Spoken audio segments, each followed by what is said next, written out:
An Ode to Autumn written by John Keats. Hello everyone, welcome to English Academy. आज की video में हम Bihar state education board की class 12 की rainbow book का पोएम 4 डिस्कस करेंगे, एन ओड टू ऑटम। बहुत ही इंटरेस्टिंग पोएम है और टाइटल से हमें क्या पता चल रहा है, ओड का मतलब होता है थैंक्स गिविंग। एक ऐसी पोएम, एक ऐसी लिरिकल सॉन्ग या म्यूजिक जिसमें आप किसी को ट्रिब्यूट दे रहे हैं, किसी को थैंक्स कर रहे हैं। और ऑटम, जैसे कि आजकल जो सीजन चल रहा है ऑटम का, जिसे अमेरिका में फॉल भी कहा जाता है, समर खत्म होने के बाद विंटर शुरू होने से पहले के जो 2-3 महीने होते हैं, that is the season of autumn, जिसे पतझड़ भी कहते हैं। तो यहाँ पर इस पोएम में जॉन कीट्स, बहुत ही फेमस राइटर, बहुत ही फेमस पोएट, वो ऑटम के सीजन को ओड यानी कि ट्रिब्यूट पे कर रहे हैं। तो बेसिकली उनकी सारी पोएम ऑटम के बारे में ही है। तो चलिए पोएम को पढ़ते हैं, इसके वर्ड मीनिंग देखते हैं और इसे समझते हैं। सीजन ऑफ मिस्ट्स एंड मेलो fruitfulness, close bosom friend of the maturing sun, conspiring with him how to load and bless with fruit the vines that round the thatch eaves run। अब यहाँ पे सबसे पहले तो हम डिफिकल्ट वर्ड मीनिंग्स देख लेते हैं। मिस्ट का मतलब क्या होता है, जो धुंध होती है, जिसे हम हल्का हल्का फॉग भी कहते हैं, लेकिन मिस्ट फॉग से कम डेंस होती है। और मेलो का मतलब है soft and sweet in taste. Fruitfulness means abundance. यहाँ पर फ्रूटफुलनेस का क्या मतलब है कि आप बहुत सारा रिजल्ट, बहुत सारी चीजें देख सकते हैं। क्लोज बॉजम फ्रेंड, अब बॉजम फ्रेंड का मतलब क्या होता है, एक ऐसा दोस्त जो आपके दिल के बहुत करीब है और जिसके साथ आप अपनी दिल की फीलिंग्स शेयर कर सकते हैं। मैच्योरिंग का मतलब है कि सन मैच्योर हो रहा है, वो ग्रो कर रहा है, बड़ा हो रहा है, राइप हो रहा है। थैच ईव्स क्या है, स्ट्रॉ, यानी कि जो सूखी हुई घास होती है उसे जब यूज करते हैं छत के ऊपर डालने के लिए, तो वो कहा गया है थैच ईव्स, यानी कि आपकी जो घर की छत है उसके ऊपर स्ट्रॉ डाली गई है, स्ट्रॉ डाल के आपने उसे कवर किया है। कॉन्स्पायरिंग का मतलब है स्कीमिंग, मीन्स वो आपस में कोई स्कीम लड़ा रहे हैं, कोई प्लान बना रहे हैं। और वाइन्स क्या है, the climbing plants whose fruit is the grape. आपको पता है ना, ग्रेप्स हैं जो वो वाइन यानी कि बेल पर उगते हैं। तो यहाँ पर वो कह रहे हैं fruit the vines that round the thatch eaves, यानी कि फ्रूट जो कि ऐसी वाइन्स पर उगता है, ऐसी बेलों पर उगता है जो कि घर की छतों की जो स्ट्रॉ है उनके आसपास लिपटी हुई होती हैं। अब हम इसके मतलब को समझते हैं कि इन लाइंस में पोएट क्या कह रहे हैं। वो ऑटम को इंट्रोड्यूस कर रहे हैं और वो कहते हैं कि ये ऐसा मौसम है जब हमें मिस्ट यानी कि धुंध देखने को मिलती है, और मेलो फ्रूटफुलनेस यानी कि बहुत सारे ऐसे फ्रूट्स देखने को मिलते हैं, खाने को मिलते हैं, जिनका स्वाद कैसा होता है, मीठा होता है, और वो बड़े नरम नरम होते हैं।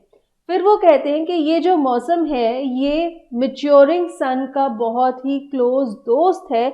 ऑटम सीजन और सन आपस में बहुत अच्छी गहरी दोस्ती एक्सपीरियंस करते हैं और अपनी फीलिंग्स एक दूसरे का शेयर करते हैं, और दोनों आपस में मिलकर ही ये स्कीम लड़ाते हैं कि किस तरह से वो इस धरती को भर देंगे और उसे आशीर्वाद देंगे अलग अलग फलों के रूप में। और इसी तरह से हमें इन फलों की बेलें देखने को मिलती हैं जो कि घरों की छतों की जो स्ट्रॉ है उससे लिपट जाती हैं। तो यहाँ पर वो ये कहना चाहते हैं कि जो ऑटम का सीजन है वो अबंडेंस से भरपूर है। ऑटम हमारे जो सन है उसकी बहुत ही अच्छी दोस्त है, और दोनों मिलकर ये प्लान बनाते हैं कि किस तरह से वो धरती को बहुत सारे अलग अलग फलों से भर देंगे जिनकी बेलें हमें छतों से लटकती हुई दिखाई देती हैं। नेक्स्ट लाइन्स पर चलते हैं। To bend with apples the moss'd cottage trees and fill all fruit with ripeness to the core, to swell the gourd and plump the hazel shells with a sweet kernel to set budding more। अब further वो और autumn के season के बारे में कुछ explain कर रहे हैं, और यहाँ पर वो अलग अलग फ्रूट्स के बारे में हमें बताते हैं। और हमें क्या देखने को मिलेगा, सभी फ्रूट्स बहुत हैवी हो रहे हैं जब वो ग्रो हो रहे हैं। सबसे पहले हम वर्ड मीनिंग देख लेते हैं। मॉस्ट का मतलब क्या हुआ, मॉस क्या होता है, एक हरे रंग के छोटे छोटे से पौधे होते हैं जो कि काई जिसे हम बोलते हैं, वो उग जाते हैं पेड़ों के ऊपर, कभी पानी की सरफेस के ऊपर भी, धरती पर भी, अलग अलग जगहों पर उग जाती है ये मॉस। तो यहाँ पर वो कह रहे हैं कि जो सेब के पेड़ हैं उनकी जो शाखाएं हैं, उनके जो ट्रंक्स हैं, वो मॉस से लिपटी हुई हैं। रिपनेस का मतलब है राइप हो जाना। यहाँ पे उन्होंने स्पेलिंग्स RIP लिखे हैं, लेकिन यहाँ पे क्या मतलब है, पक जाना, राइप हो जाना। कोर का मतलब है अंदर तक, ठीक है। प्लम्प का मतलब है मेक फ्लैशी और फैट, मीन्स जो हेजल के शेल्स हैं, हेजल नट की जो बाहर की सतह है वो भी फ्लैश से भर गई है, उसके अंदर भी गुद्दा भर गया है। हेज़लनट का फ्लेवर बहुत ही प्रोमिनेंटली यूज़ होता है आपकी न्यूटेला सॉस में, जो कि बहुत प्रेवलेंट है, बहुत यूज़ होती है आजकल।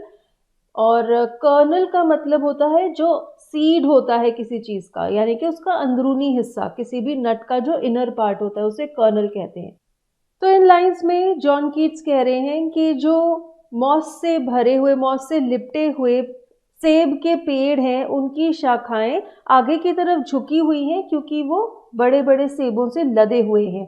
और ये जो मौसम है ऑटम का, ये सारे फलों को पका देता है अंदर तक।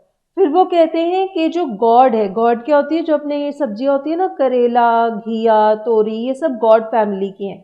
तो कहते हैं कि जितनी भी गॉड हैं वो भी स्वेल हो गई हैं, मीन्स वो भी भर गई हैं रस के साथ, जूस के साथ, फ्लैश के साथ, और वो भी पक गई हैं।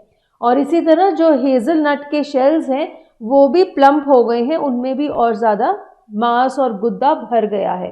और फिर वो कहते हैं कि उनके जो अंदर का जो कोर है, जो बीज है, वो भी मीठा हो गया है, पककर तैयार हो गया है।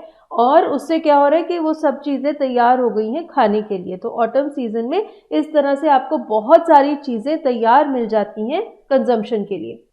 And still more, later flowers for the bees, unless they think warm days will never cease, for summer has overbrimmed their clammy cells. Brimmed का मतलब है किसी चीज को आप जब सतह तक भर देते हैं, पूरा एकदम से, अगर आपका जो पानी का ग्लास है वो ऊपर तक भरा हुआ है, मीन्स वो अपनी ब्रिम तक भर गया है, पूरा भर गया है। सीज का मतलब है something will never end, cease means end हो जाना, एंड क्लैमी मीन्स मॉइस्ट और स्टिकी। और फर्दर वो क्या कहते हैं कि ऑटम के सीजन में इतने सारे फूलों से बीज को शहद भी मिलता है।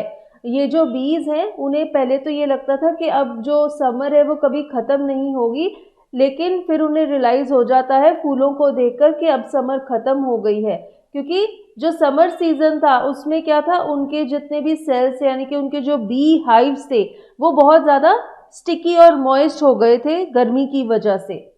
तो अब उनके वो गर्मी का मौसम ख़त्म हो गया है और एक बार फिर से फूल उगाए हैं जिनसे कि वो नेक्टर कलेक्ट कर सकते हैं। नेक्स्ट स्टैंजा की स्टार्टिंग की लाइंस में पोएट कहते हैं, Who hath not seen thee oft amid thy store? Sometimes whoever seeks abroad may find thee sitting careless on a granary floor, thy hair soft lifted by the winnowing wind. अब यहाँ पर दी कौन है? दी का मतलब होता है यू, ये एक आके एक वर्ड है जो अब यूज नहीं होता। हेत का मतलब होता है हैज या फिर हैव, ये भी आर्केक वर्ड है। दी का फिर से मतलब यू है, दाई का मतलब है योर, तुम्हारा, ये सब आर्केक वर्ड्स हैं। ग्रेनरी क्या होती है? स्टोर हाउस, जहाँ पर ग्रेन्स को स्टोर किया जाता है। विनोइंग का मतलब है बहुत तेज हवा जब चलती है और वो तेज हवा चलते चलते जब आप ग्रेन को छानते हैं और बीज को उसके बाहर के छिलके से अलग कर लेते हैं, उस प्रोसेस को विनोइंग कहते हैं। तो यहाँ पर इन लाइंस में पोएट ऑटम से बात कर रहे हैं, उसे इंसानी रूप देकर उससे बात कर रहे हैं और उसे कहते हैं कि किसने तुम्हें स्टोर में नहीं देखा। Whoever seeks abroad, abroad का मतलब बाहर जाना होता है दूसरे देश में, तो वो यहाँ पर कह रहे हैं कि जो भी अपने घर से बाहर देखता है उसे तुम ग्रेनरी की फ्लोर में बैठी हुई दिखाई देती हो। यानी कि जब भी आप पकी हुई फसल को देखते हैं जो कि ग्रेनरी में स्टोर की जाती है, तो आप उस फसल में, पकी हुई फसल में ऑटम को देख सकते हैं। मीन्स आपको ये पता लग जाता है कि फसल पक गई, यानी कि ऑटम का सीजन आ गया।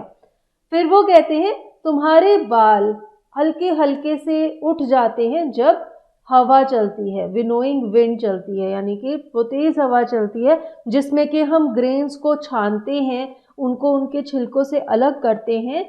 वो हवा तुम्हारे सॉफ्ट सॉफ्ट बालों को उड़ा देती है। इससे वो ऑटम को एक वुमन का रूप भी दे रहे हैं जब वो कहते हैं कि तुम्हारे सॉफ्ट सॉफ्ट से बाल हैं जो कि तेज हवा से उड़ते हैं। तो इन लाइंस में पोएट ऑटम सीजन से बात करते हैं और कहते हैं कि जो भी व्यक्ति अपने घर से बाहर निकलता है वो तुम्हें अपने ग्रेनरी के फ्लोर पर बैठा हुआ देख सकता है जब वो देखता है कि वहाँ पर पकी हुई फसल पड़ी हुई है और तुम्हारे नरम नरम बाल तेज हवा से उड़ते हैं। फर्दर वो कहते हैं और on a half reaped furrow sound asleep, drowsed with the fume of poppies while thy hook spares the next swath and all its twined flowers and sometimes like a gleaner thou dost keep। अब यहाँ पर भी कुछ archaic words use हुए हैं। दाव का मतलब है योर, तुम्हारा। डॉस्ट का मतलब है डू या फिर डज। स्वाथ का मतलब है a long strip of land on which crops have been cut. Land का एक ऐसा हिस्सा जहां से फसल को काट दिया गया है और वहां पर छोटे छोटे जो नीचे की स्टेम्स हैं प्लांट्स की वो बची हुई हैं। ग्लीनर का मतलब है वन हु कलेक्ट्स और गैदर्स, एक ऐसा किसान जो कि कटी हुई फसल को इकट्ठा करता है। फरो का मतलब है एक छोटा सा खड्डा। रीप्ड मीन्स काटा हुआ, मीन्स आपकी फसल पक गई है, आपने उसे काट लिया। ड्राउस्ड मीन्स स्लीपी हो जाना। फ्यूम क्या होता है? धुआं। पॉपी क्या होता है? ऐसा फ्लावर होता है इसकी खुशबू से आपको थोड़ा सा ड्राउजी फील होता है। हुक का यहाँ पे मतलब है कि एक आप ऐसा उपकरण यूज कर रहे हैं जिससे कि फसल को काटा जाता है जिसकी गोल शेप होती है हुक के जैसी। स्पेयर्स मीन्स किसी को छोड़ देना। ट्वाइंड मीन्स आपस में जब दो चीज़ें आपस में मुड़ी होती हैं, जुड़ी होती हैं, वो ट्वाइंड होती हैं। तो यहाँ पे फर्दर पोएट ऑटम को कहते हैं कि तुम्हें हम और जगहों पर भी देख सकते हैं। कहते हैं कि जो छोटे छोटे खड्डे होते हैं जहाँ पर हम पौधों को बीजते हैं और वहाँ से फसल को काट लिया जाता है, वहाँ उन खड्डों में भी हम तुम्हें देख सकते हैं जब हम देखते हैं कि फसल पककर वहाँ से कट चुकी है। फिर वो कहते हैं कि जब हम पॉपी के फूलों को देखते हैं, उनके पौधों को देखते हैं, वहाँ पर भी हम देखते हैं कि ऑटम पॉपी की खुशबू से ड्राउजी होकर सो रही है। और फिर वो कहते हैं जब तुम अगली स्वॉथ को काटने लगती हो, वो जो अगले पेड़ पौधे हैं, वो जो पौधे हैं जो कि अब राइप हो गए हैं, जब उन्हें हम काटते हैं और जो किसान हैं वो उन्हें काट कर फसल को इकट्ठा करते हैं, तो वहाँ पर भी हम तुम्हें देखते हैं और कभी कभी तो हमें लगता है कि तुम ही वो किसान हैं जो कि इन फसलों को काट कर इकट्ठा कर रही हो और तुम उन्हें काट काट कर इकट्ठा करके रख देती हो। तो यहाँ पे फर्दर पोएट ऑटम को कहते हैं कि हम तुम्हें इन जगहों पर भी देख सकते हैं, हम तुम्हें उन खेतों में देख सकते हैं। जब हम उन खड्डों को देखते हैं जहाँ से फसल कट चुकी है तो हमें ऑटम दिखाई देती है जो कि वहाँ पर आराम से सो रही है। और वो क्यों सो रही है? क्योंकि पॉपी के फूलों की खुशबू से उसे थोड़ा सा नशा आ गया है। फिर वो कहते हैं कि जब किसान अगली फसल को काटते हैं और वो जो फसल है वो फूलों में लिपटी हुई होती है, वहाँ पर भी हमें तुम दिखाई देती हो और हमें लगता है कि तुम ही उन किसानों में मौजूद हो जो कि इन फसलों को काट कर इकट्ठा कर रहे हैं। फिर वो कहते हैं steady thy laden head across the brook और by a cider press with the patient look thou watches the last oozings hours by hours. Thy का मतलब योर, पहले बता चुके हैं। लेडन का मतलब है भरा हुआ। सिडार प्रेस का क्या मतलब है? जब आप किसी भी फ्रूट को, जैसे कि एप्पल हो गए, ग्रेप्स हो गए, उन्हें दबाते हैं और उसमें से प्रेस करके विनेगर बनाते हैं, उसे सिडार बोलते हैं। वो सिडार प्रेस कहा है। और thou means you. Watchest means watch. Watchest भी आर्केक वर्ड है, अब हम वॉच बोलते हैं। और ऊजिंग्स का यहाँ पे मतलब है जब कोई चीज़ बहुत धीरे धीरे ड्रिप करती है, ड्रॉप करती है, यहाँ पर सिडार प्रेस जो कि उस फ्रूट में से हल्के हल्का धीरे धीरे ड्रॉप होता है। तो फर्दर जॉन कीट्स ऑटम को कहते हैं कि तुम्हारा सिर बहते हुए झरने के साइड पर और फिर तुम मुझे बैठी हुई दिखाई देती हो उस सिडार प्रेस के पास। बहुत ही पेशेंस के साथ तुम देखती रहती हो कि किस तरह घंटे दर घंटे उस फल में से हल्का हल्का हल्का धीरे धीरे धीरे वो सिडार जो रस है वो बह बह कर निकल रहा है। तो पूरे सेकंड स्टैंजा में जॉन कीट्स ऑटम से बात करते हैं और उन अलग अलग जगहों का विवरण देते हैं और उन अलग अलग फॉर्म्स का विवरण देते हैं जहां पर वो ऑटम सीजन को देख सकते हैं। नेक्स्ट स्टैंजा जो है उसकी स्टार्टिंग लाइंस में वो कहते हैं, where are the songs of spring, ay where are they, think not of them, thou hast thy music too, while barred clouds bloom the soft dying day and touch the stubble plains with rosy hue. Haste is another archaic word, इसका मतलब है has. barred का मतलब होता है बंद कर देना किसी चीज को, bloom का मतलब है खिलना, rosy hue means रोजी कलर, गुलाबी रंग, और स्टबल क्या होती है, जब आप ऊपर का जो स्टॉक होता है प्लांट का उसे काट देते हैं तो जो नीचे का रिमेनिंग स्टेम होता है उसे स्टबल कहते हैं। तो यहाँ पर जॉन कीट्स कहते हैं where are the songs of spring, means जो अलग अलग आवाजें हमें स्प्रिंग सीजन में सुनने को मिलती हैं वो कहाँ हैं। फिर से वो रिपीट करते हैं वो कहाँ हैं, और फिर वो कहते हैं कि उनके बारे में मत सोचो क्योंकि ऑटम तुम्हारे पास तुम्हारा अपना म्यूजिक भी है, ऑटम सीजन में भी हमें अलग अलग म्यूजिक सुनाई देता है। फिर वो क्या कहते हैं, while barred clouds bloom the soft dying day, वो कहते हैं कि जो घने बादल हैं वो जो दिन है जब वो एंड हो रहा होता है उसे खिला देते हैं। और फिर वो कहते हैं कि जब ये बादल हमारे प्लेन्स को टच करते हैं तो आसमान में एक गुलाबी रंग खिल जाता है। तो वो एक सीन हमें यहाँ पर एक्सप्लेन कर रहे हैं ऑटम सीजन का, और फिर वो ये कह रहे हैं कि स्प्रिंग अभी नहीं है, स्प्रिंग की जो अलग अलग आवाज़ें हैं वो भी नहीं सुनाई दे रही, लेकिन हमें दुखी नहीं होना चाहिए क्योंकि ऑटम सीजन में अलग टाइप की आवाज़ें सुनाई देती हैं। और फिर वो एक सीन हमें डिस्क्राइब कर रहे हैं जब बादलों से भरा हुआ आसमान हमारी स्टबल से भरे हुए प्लेन्स को छू देता है और आसमान में एक गुलाबी रंग फैला देता है। फिर वो कहते हैं then in a wailful choir the small gnats mourn among the river sallows born afloat or sinking as the light wind lives or dies and full grown lambs loud bleat from hilly bourne। यहाँ पे coir क्या होता है, coarse means इकट्ठे मिलके गाना गाना, वेलफुल means sad, gnats क्या होते हैं, small fly with 2 wings that bite, छोटे छोटे मच्छर, मॉर्न मीन्स आप दुख प्रकट कर रहे हैं किसी चीज का, sallow is unhealthy yellow colour, कोई चीज जिसका अनहेल्दी येलो कलर है वो किसका है, रिवर का है, बॉर्न BORNE का मतलब है to be carried by something, and aloft का मतलब है ऊपर हवा में उड़ना, मीन्स आप किसी चीज के साथ हवा में कैरी अवे हो रहे हैं, सिंकिंग मीन्स डूब जाना, bleat is the sound produced by lambs, and bourn BOURN का मतलब है डोमेन और लैंड। तो इन लाइंस में वो कहते हैं कि क्या क्या साउंड्स हैं जो हमें ऑटम में सुनाई देती हैं, जो छोटे छोटे मच्छर हैं वो इकट्ठा होके एक ही आवाज में बहुत ही दुख भरा गाना गाते हैं, जैसे लगता है कि वो कोई दुख मना रहे हैं। और फिर वो कहते हैं कि उनकी आवाज, ये जो गंदे से पीले रंग की नदी बहती है उस नदी के साथ साथ उनकी आवाज भी हवा में बहती रहती है, कभी तो तेज हवा के साथ उनकी आवाज तेजी से चलने लग जाती है और कभी जब हवा बिल्कुल बंद हो जाती है तो उनकी आवाज भी बंद हो जाती है। तो यहाँ पर एकदम से ही जॉन कीट्स थोड़े से नेगेटिव एस्पेक्ट्स शो कर रहे हैं ऑटम के, जब वो कहते हैं कि ऑटम सीजन में हमें इस तरह की दुख भरी आवाज सुनाई देती है।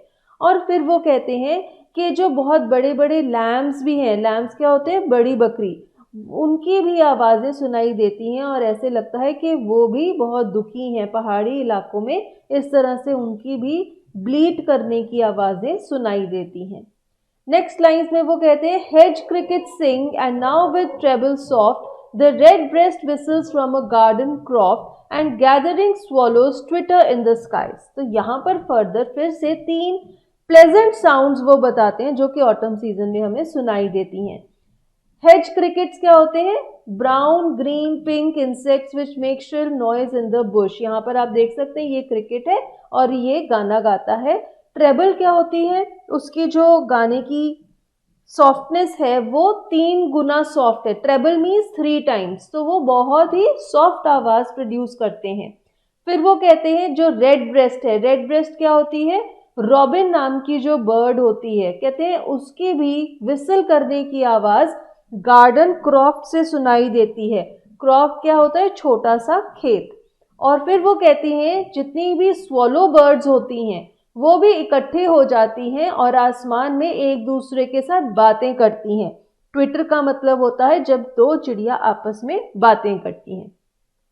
तो इन लाइंस में जॉन कीट्स ने हमें 3 ऐसे प्लेजेंट साउंड्स के बारे में बताया है जो कि हमें ऑटम सीजन में सुनने को मिलते हैं। और इसके साथ ही पोएम खत्म हो जाती है। इसके बाद अब हम इसके लिटरेरी डिवाइसेस डिस्कस करते हैं। सबसे पहले तो राइम स्कीम देख लेते हैं। ये हमारा पूरा फर्स्ट स्टैंजा है हमारे सामने स्क्रीन पर।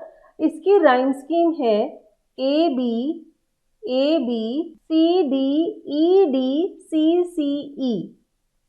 अब यहाँ पर देखते हैं फ्रूटफुलनेस ब्लेस राइम कर रहे हैं, तो ये दोनों हो गए ए।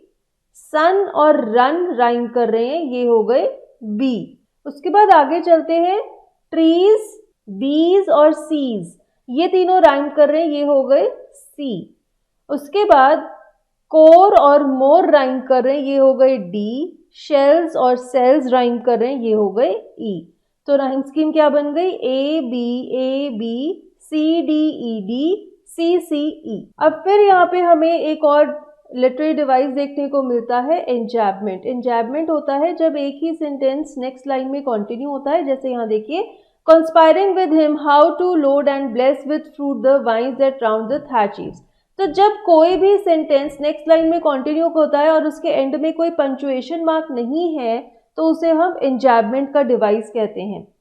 नेक्स्ट जो डिवाइस यूज हुआ है वो है alliteration. Alliteration is the repetition of a consonant sound in 2 or more consecutive words.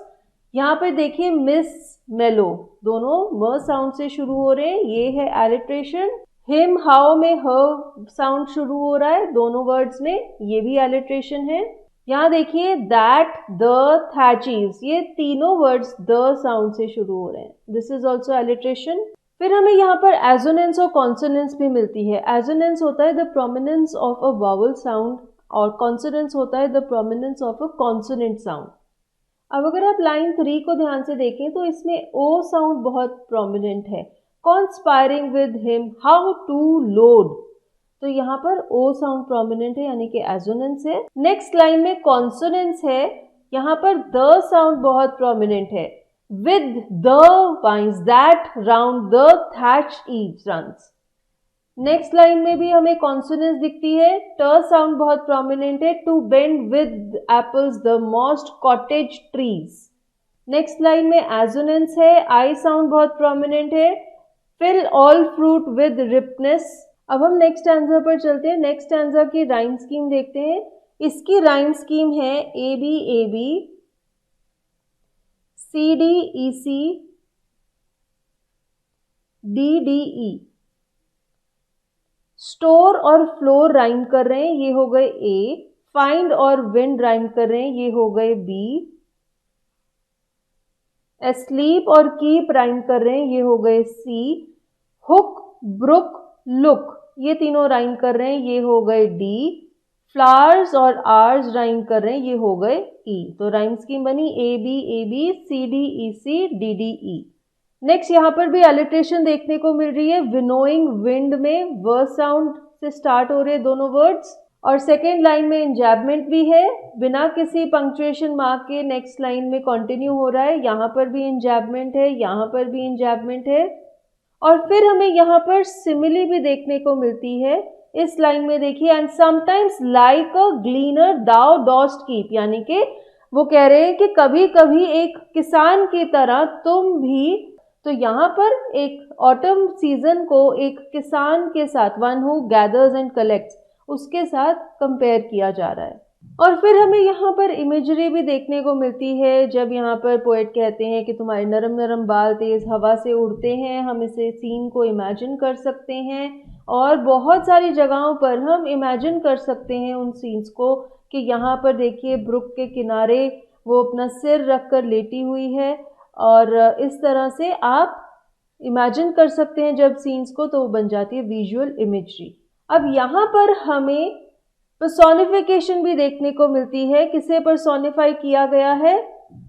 Autumn season को पर्सोनिफाई किया गया है। और जब पोएट कहते हैं who has not seen you often amid Dai store, यानी कि वो ऑटम को कह रहे हैं कि बहुत सारे लोगों ने तुम्हें देखा भी है, तो वो ऑटम को पर्सोनिफाई कर रहे हैं। नेक्स्ट स्टैंजा का राइम स्कीम देखते हैं। इसका राइम स्कीम है A B C D D E. They day ये दोनों राइम कर रहे हैं। टू ह्यू ये भी राइम कर रहे हैं। मॉन बॉर्न ये भी राइम कर रहे हैं। अलॉफ्ट सॉफ्ट क्रॉफ्ट ये तीनों भी राइम कर रहे हैं। डाइज एंड स्काइज ये भी राइम कर रहे हैं। तो हमारा राइम स्कीम बन गया A B C D D E. Next जो डिवाइस स्टैंजा 3 में यूज हुआ है वो है onomatopoeia. Onomatopoeia is the use of sound words. Sound words कौन से यूज हुए हैं यहाँ पर? जब वो अलग अलग साउंड्स की हमें बात करते हैं तो यहाँ पर वो क्या कहते हैं? ब्लीट। लैम्स की जो ब्लीट की साउंड है ये एक साउंड वर्ड है। फिर वो कहते हैं स्वॉलोज ट्विटर, ये भी एक साउंड वर्ड है। रेड ब्रेस्ट विसल्स ये भी साउंड वर्ड है। हेज क्रिकेट्स सिंग। और यहाँ पे ऑडिटरी इमेजरी यूज होती है जब आप किसी साउंड वर्ड को यूज करते हैं एक सीन को बनाने के लिए और लोग उसे इमेजिन कर सकते हैं, तो उसे हम ऑडिटरी इमेजरी कहते हैं, जो कि यहाँ पर यूज हुई है। फिर यहाँ पर भी एक एलिट्रेशन का इंस्टेंस है, लैम्स लाउड। दोनों वर्ड्स ल साउंड से शुरू हो रहे हैं, दिस इज एलिट्रेशन। देम दाओ में द साउंड से शुरू हो रहे हैं, ये भी एलिट्रेशन है। यहाँ पे हमें इंजैबमेंट भी दिख रही है, एक ही सेंटेंस नेक्स्ट लाइन में कंटिन्यू हो रहा है। तो इसके साथ ही हमने पोएम पढ़ी ode to autumn written by John Keats. बहुत ही फेमस पोएम है। हमने इस पोएम को पढ़ा, इसको समझा, इसके लिटरेरी डिवाइसेस भी डिस्कस किए। अगर अभी भी कोई डाउट्स है तो आप कमेंट्स में लिख सकते हैं और हम आपके कमेंट्स को रिप्लाई ज़रूर करेंगे। इसके साथ ही आज का सेशन ख़त्म होता है। Till we meet next, take care, good bye.